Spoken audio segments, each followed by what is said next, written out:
Antes de que el estruendo de la pólvora llegara a estas tierras,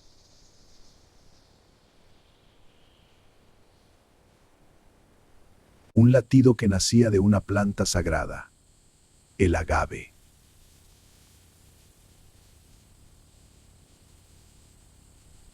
Para los nahuas y otros pueblos mesoamericanos, el agave no era un simple cultivo.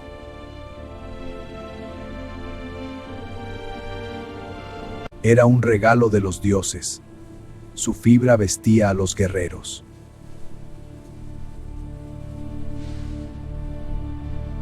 Sus espinas se usaban para rituales de penitencia.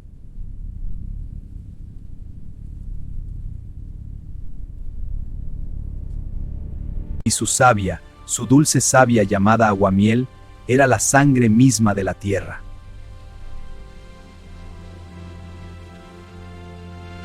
De su corazón, la piña, extraían el neutli, una bebida espumosa y ceremonial, que nosotros conocemos como pulque.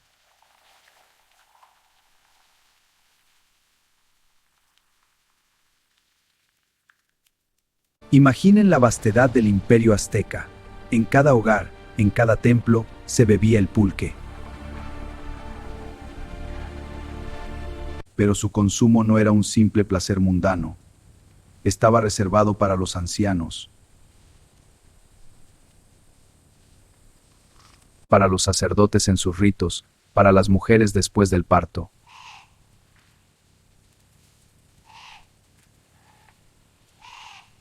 Los dioses lo bebían en el mito, y los mortales lo honraban en la tierra.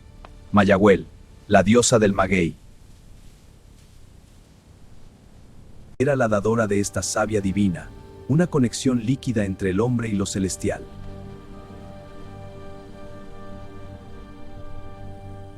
Pero el latido del agave estaba a punto de cambiar su ritmo para siempre.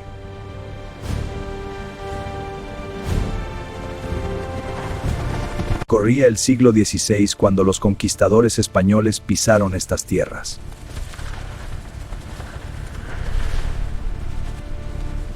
No buscaban el pulque sagrado, buscaban oro, tierra y un sabor familiar, el de sus aguardientes. Pronto los frailes y colonos notaron algo familiar en esos campos verdes.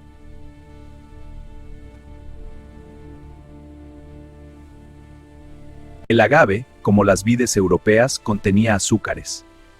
Azúcares que podían fermentar y destilarse. Y con la destilación, trajeron un invento que cambiaría el destino del agave, el alambique de cobre. Este artefacto de cobre, venido de las alquimias árabes y europeas,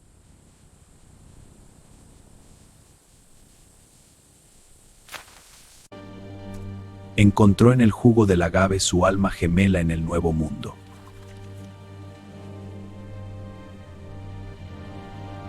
Nació así el mezcal, palabra náhuatl que significa agave cocido al horno.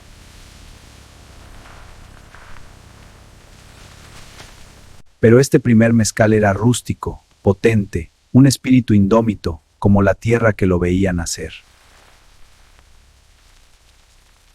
Lo llamaron vino mezcal o mezcal wine, y pronto las haciendas comenzaron a producirlo a mayor escala. Pero faltaba un ingrediente clave para que esta historia se volviera global: el nombre del lugar donde todo convergía. Tequila. Un valle volcánico, un pueblo y pronto un destino manifiesto. Pero el mezcal de tequila aún no era tequila. Debía esperar su momento, su siglo de maduración. Corría ya el siglo XVIII cuando el primer destilado comercial empezó a fluir con regularidad. Cuidado con esa carga, no vayan a romperla. Bien, que fluya el comercio. Las haciendas se multiplicaron en los valles. El agave dejaba de ser solo divino para volverse también un negocio. Pero aún no tenía nombre propio. Aún se llamaba vino mezcal de tequila. Faltaba el salto final, de producto regional a identidad nacional. México ardía en guerras de independencia, pero en los valles de Jalisco, el agave no esperaba. Mientras las cadenas con España se rompían, adentro, en las haciendas, se forjaba otra revolución, la industrial. ¡Échale más! ¡Cuidado con el vapor! ¡Sí voy! ¡Ya casi está lleno! El vino mezcal de tequila comenzaba a pedir a gritos un nombre propio, más corto, más digno de su creciente fama. Simplemente, tequila, la bebida del pueblo que llevaba el mismo nombre.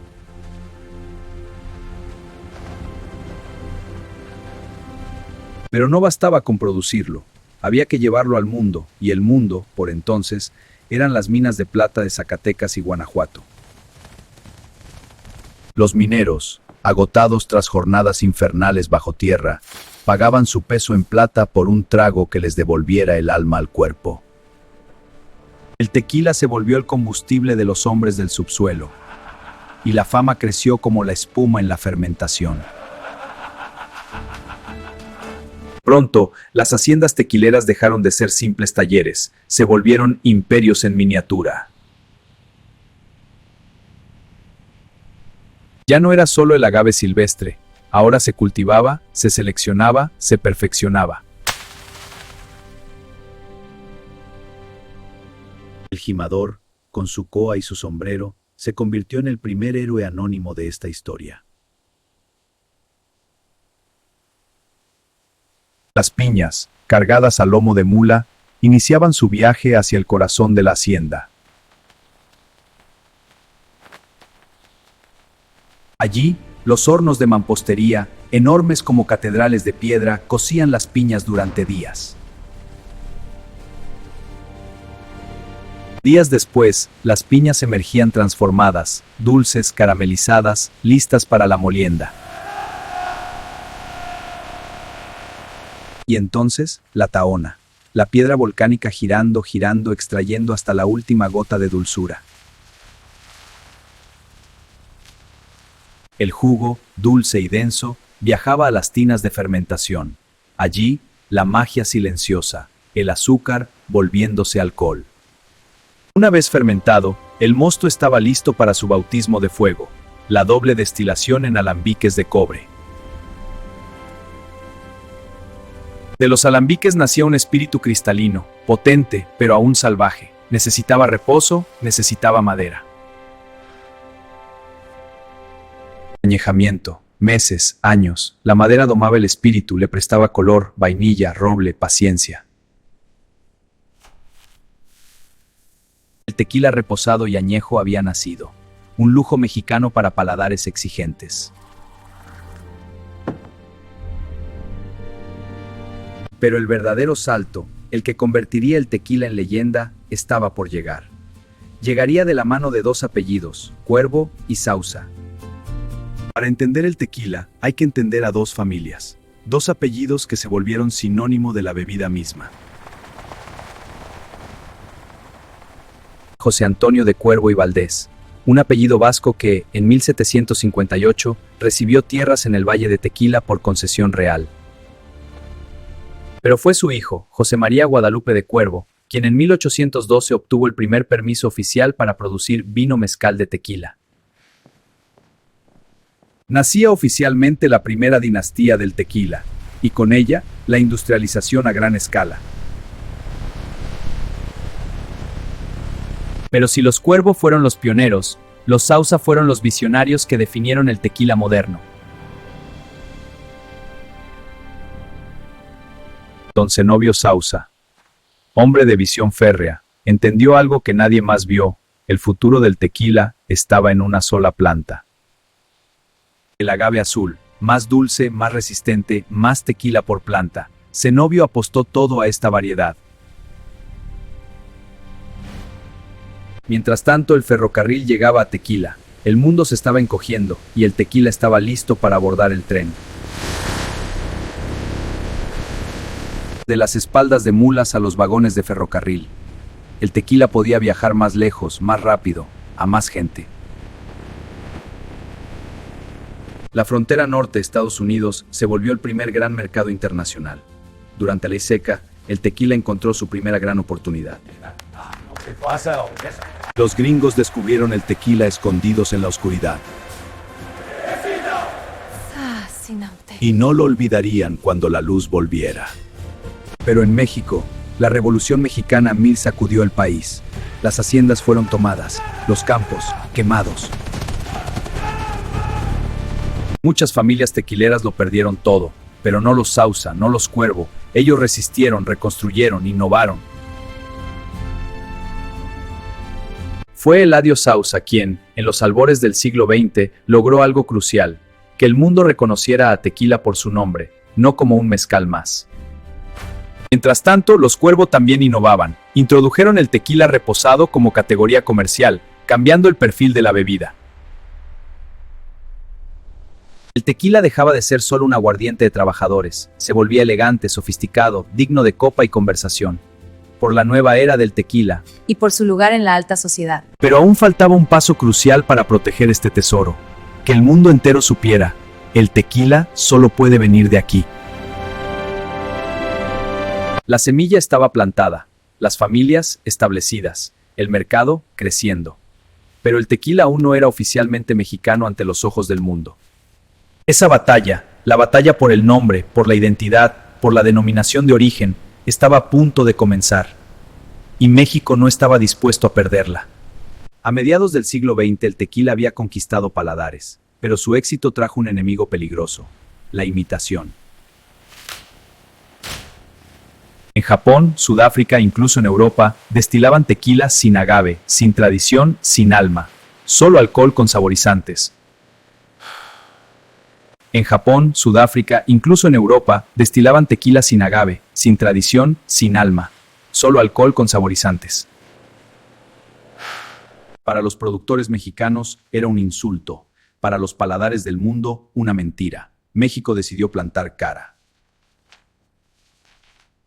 El arma, la denominación de origen. Un sello internacional que protegía productos ligados a su tierra, como el coñac en Francia o el champagne. El 9 de diciembre de 1904 votó el gobierno mexicano a la Declaración General de Protección a la denominación de origen. Gracias. Esta es una línea clara para el tequila. A partir de ese momento, tequila dejó de ser un nombre genérico. Se volvió propiedad exclusiva de México y de una región muy específica. El corazón, Jalisco, pero también partes de Nayarit, Michoacán, Guanajuato y Tamaulipas. 5 estados unidos por el agave azul. Pero la denominación de origen no era solo un papel, había que hacerla cumplir. Y eso significaba batallas legales, internacionales, contra los imitadores. Canadá, Estados Unidos, la Unión Europea. País por país, México negoció, presionó, convenció. El tequila era mexicano y punto. En 1977, apenas 3 años después de la Declaración Mexicana, el Arreglo de Lisboa dio reconocimiento internacional. El mundo aceptó. Pero proteger el nombre no bastaba, había que proteger la calidad, y para eso nació el Consejo Regulador del Tequila. El CRT se volvió el guardián del tequila. Cada botella que lleva su sello ha sido verificada, 100% agave, 100% mexicana, 100% auténtica. Pero la denominación de origen también trajo responsabilidad. El tequila ya no podía ser cualquier destilado de agave, debía ser perfecto. Hoy, más de 140 países reconocen la denominación de origen tequila. Es uno de los productos mexicanos más protegidos del mundo. Pero la protección no es solo legal, es cultural, es la memoria de los jimadores, el sudor de las tahonas, el fuego de los hornos. El tequila estaba protegido, su esencia asegurada, y justo cuando México cerraba este círculo sagrado, el mundo llamaba a su puerta, con más fuerza que nunca. El nuevo milenio amaneció y el tequila ya no era solo México, era el mundo, y el mundo tenía sed. De la cantina polvorienta a la azotea con vista al skyline, el tequila se volvió cool, sofisticado, aspiracional. Un placer. Es reposado premium. La vista y el trago, una combinación perfecta. La margarita, la paloma, la sangrita. Clásicos que viajaron con el tequila y se volvieron embajadores por derecho propio. Pero el verdadero salto fue el lujo. El tequila dejó de ser solo para fiesta. Se volvió para contemplar, para coleccionar. Los extrañejos, los ultrañejos, los destilados con técnicas ancestrales pero con mentalidad de alta relojería suiza. Y mientras el lujo crecía, el mundo del entretenimiento abrazó al tequila como nunca. Hollywood, la música, las celebridades. Tequila shots feel the fire, taking me higher. Pero en medio del brillo, nunca se perdió la raíz. Cada celebridad con su marca, cada inversor millonario, tuvo que venir a México, a arrodillarse ante el agave. Aprendo. Porque el tequila, por más que vuele, siempre regresa a esta tierra roja, a este volcán, a este pueblo blanco a sus pies.